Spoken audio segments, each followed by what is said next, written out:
auditório. Represento nesta audiência pública a Convenção Geral das Assembleias de Deus no Brasil, CGADB. Nossa instituição é constituída por cerca de 100 mil pastores, entre consagrados e credenciados, e nossas igrejas comportam 22 milhões de brasileiros, entre membros e congregados, nos mais de 100 mil templos sedes em todo o território nacional. Estes dados caracterizam a elevada representatividade das Assembleias de Deus na sociedade brasileira.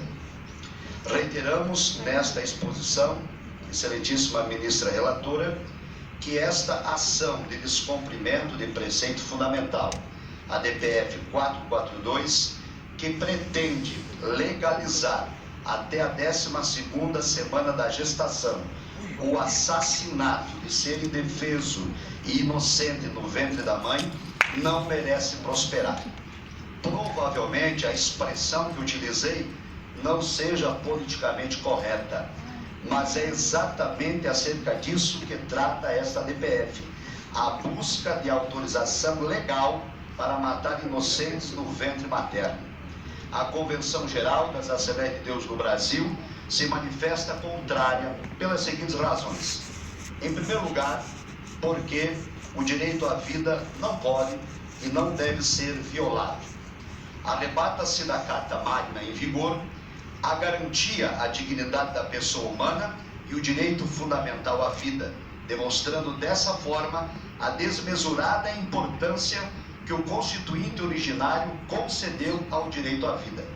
Assegura a já explicitada Constituição Federal, promulgada em 1988, no caput do artigo 5º que, abre aspas, todos são iguais perante a lei, sem distinção de qualquer natureza, garantindo-se aos brasileiros e aos estrangeiros residentes no país a inviolabilidade da vida, a liberdade, a igualdade, a segurança e a propriedade. Fecha aspas. Desse modo, seguindo os parâmetros constitucionais, o Código Civil, promulgado em 2002, ao tratar da, entre aspas, personalidade e da capacidade, com conceitos interdisciplinares da medicina e da biologia, garante a proteção à vida desde a concepção. Além disso, o Código Civil legisla por meio do artigo 2º que, abre aspas, a personalidade civil da pessoa começa do nascimento com vida, mas a lei põe a salvo, desde a concepção, os direitos do nascituro. Por outro lado, a Convenção Interamericana de Direitos Humanos, Pacto de São José da Costa Rica, reconhecida pelo Supremo Tribunal Federal como norma de hierarquia supralegal, assevera no artigo 4º, inciso 1, que, abre aspas, toda pessoa tem o direito que se respeite a sua vida. Esse direito deve ser protegido pela lei e, em geral, desde o momento da concepção.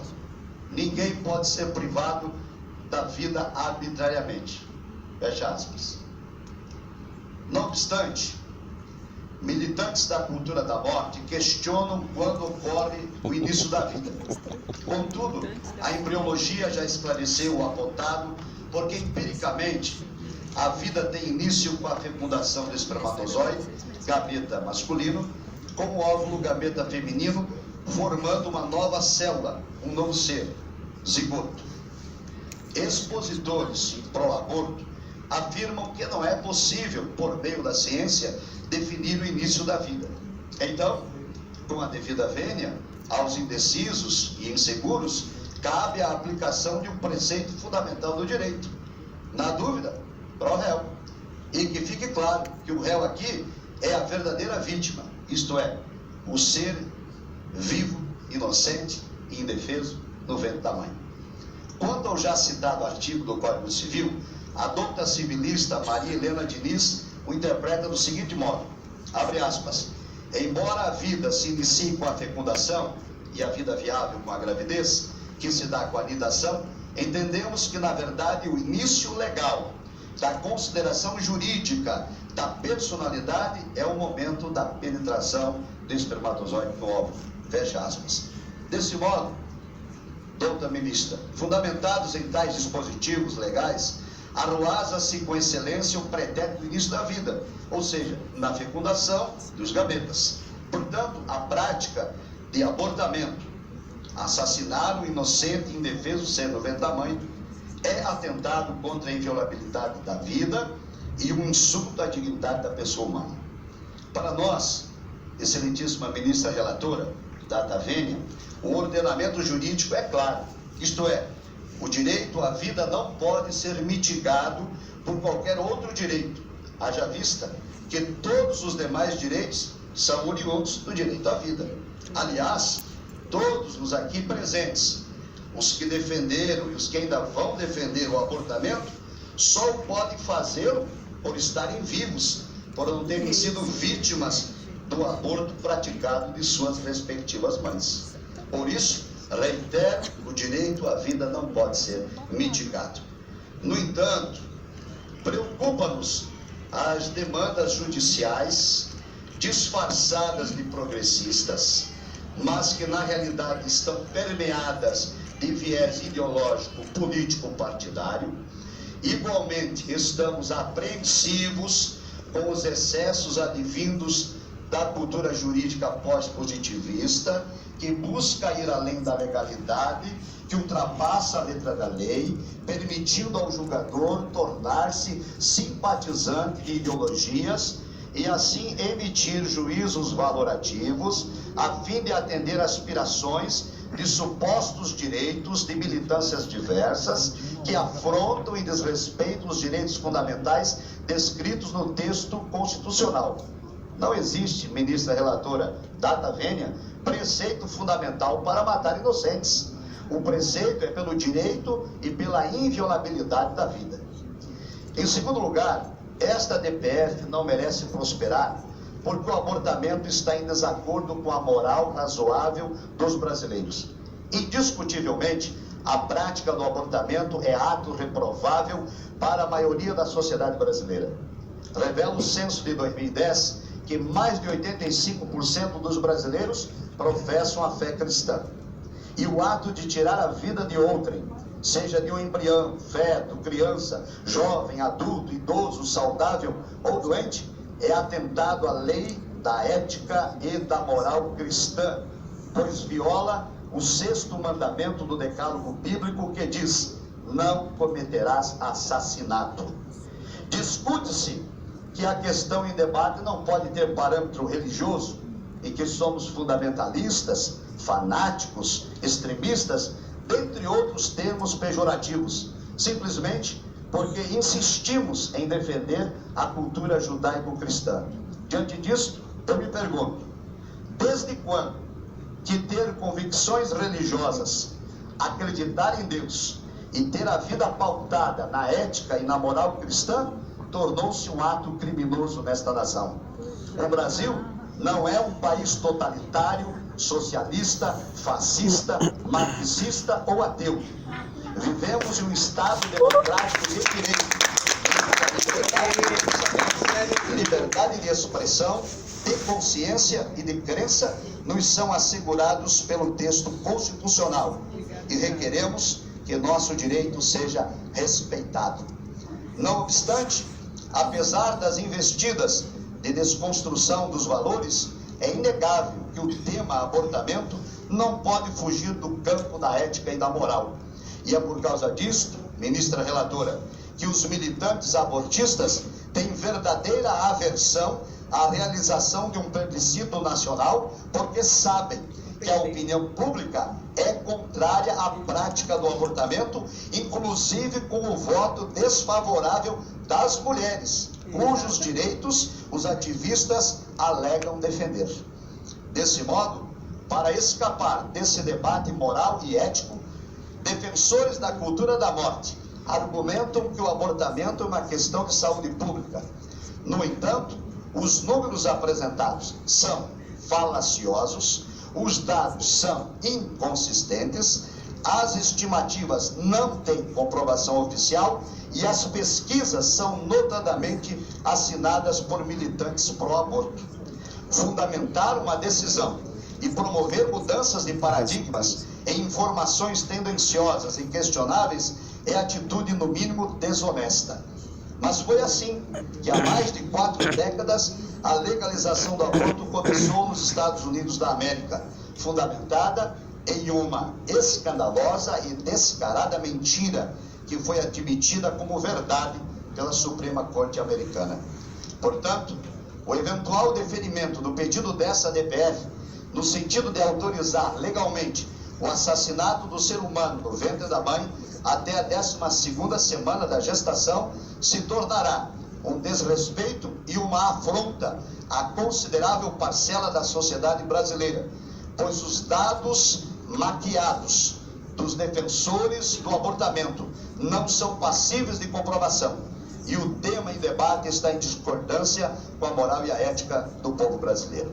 Salienta-se, outro sim, que não cabe a esta Suprema Corte alterar a conduta moral do povo, sobretudo em violar o direito à vida, em descumprimento ao texto constitucional. A premissa destas decisões, que abrangem leis e valores, cabe aos membros do Congresso Nacional, que em nosso modelo de democracia representativa possui a legitimidade do voto para atender à vontade da nação. Assim, a eventual procedência da sobreditação data vênia seria uma imposição autoritária e ilegal em discordância com a moral e a ética dos brasileiros. Por isso, reitera-se que, abre aspas, não cabe ao Poder Judiciário inovar no ordenamento jurídico sob o argumento de avanço civilizatório, independentemente de quem seja favorecido. Fecha aspas. Em terceiro lugar, ministra relatora, ratifica-se esta ação que deve ser julgada improcedente por ser matéria de competência do Legislativo. Evoca-se neste ponto o princípio da separação de poderes, o qual se tornou um modelo fundamental na história do Ocidente, o necessário equilíbrio entre autoridade e autonomia. Nessa ótica, o poder legislativo, obedecendo à separação dos poderes por meio do Código Penal, já disciplinou as exceções de punibilidade para a prática do abortamento. Entende-se que somente esse diploma legal tem o condão de balizar as permissões para a interrupção da vida, embora tais decisões não tenham o aval da moral e da ética cristã, porém reconhecemos que constitucionalmente quem tem o dever de alterar a norma vigente é o Senado Federal e a Câmara dos Deputados, não cabendo, data vênia, a esse excelso tribunal legislar em matéria de competência do Congresso Nacional. Salienta-se ainda que o pluralismo religioso e o debate democrático representativo para a promulgação de leis encontra sua guarida no Congresso Nacional. Portanto, é lá, por meio dos representantes eleitos pelo povo, que se garante a legitimidade da vontade majoritária, resguardando-se, evidentemente, os direitos da minoria. O tema desta DPF, com a devida vênia, nos parece ser mais um atalho tomado por um partido político em detrimento do processo democrático das casas legislativas para impor, entre aspas, goela abaixo da sociedade, uma legislação de abortamento genocida, eugênica e permissiva. Destaca-se também que ambas as casas, Câmara dos Deputados e Senado Federal, possuem projetos de modificação do Código Penal e que as reformas já ocorridas ao ordenamento vigente, por intermédio do processo legislativo, não abrangeram a descriminalização do abortamento e que, inclusive, tramita na Comissão de Direitos Humanos e Legislação Participativa do Senado Federal a Sugestão Legislativa 015/2014, que trata do mesmo tema desta DPF em discussão. Assim, preocupa-nos, excelentíssima ministra, data máxima vênia, que esta DPF tenha sido instaurada. Uma vez que o parágrafo 1º do artigo 4º da Lei 9.8882/99 diz textualmente que, abre aspas, não será admitida a arguição de descumprimento de preceito fundamental quando houver outro meio eficaz de sanar a lesividade. Fecha aspas. Ora, como já explicitado, se o instituto competente para disciplinar tal assunto, que é o Poder Legislativo, está afinco com seus deveres, não cabe ao Poder Judiciário dessemelhar a paridade constitucional e abrogar a competência alheia. Ainda preocupa-nos nesse quesito, excelentíssima ministra Rosa Weber, que as extrapolações do papel iluminista assumido na jurisdição constitucional desencadeiem perigosíssimas ideias de que as decisões judiciais não podem mais sustentar na fórmula tradicional de separação de poderes. Entendemos que a jurisdição constitucional desempenha papel preponderante, mas somente quando o Poder Legislativo não tem atuado, o que certamente não é o caso, uma vez que o Congresso Nacional está atento de seus deveres quanto à questão em discussão.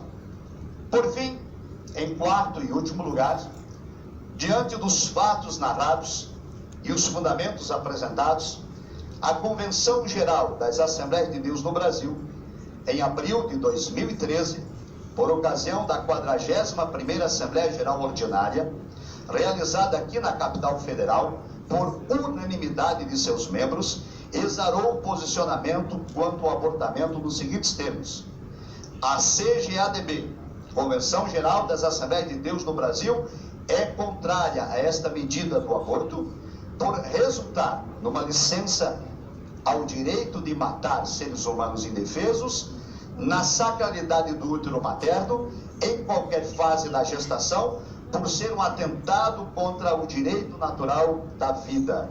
A palavra de Deus diz: e não matarás o inocente. Êxodo capítulo 23, versículo 7. Reitera-se que esta posição, excelentíssima ministra, representa a totalidade dos membros das Assembleias de Deus no Brasil, instituição fundada em nossa nação no ano de 1910 e que hoje abarca 22 milhões de brasileiros, um percentual considerável de cidadãos que integram o nosso Estado Democrático de Direito. E ao concluir, ratifica-se que somos contra a cultura que faz apologia à morte, defendemos a família e somos favoráveis ao direito inviolável e à sacralidade da vida. Nestes termos, solicitamos ao Excelso Supremo Tribunal Federal que vote pela improcedência da DPF 442. Muito obrigado.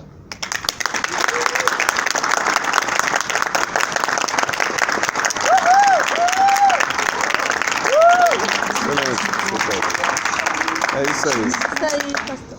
E convido o professor Lourenço Stélio Engasgou, querido. para fazer uso da palavra em nome da Convenção Batista Brasileira. Então, simpática. Também terá 20 minutos para a manifestação. Tá.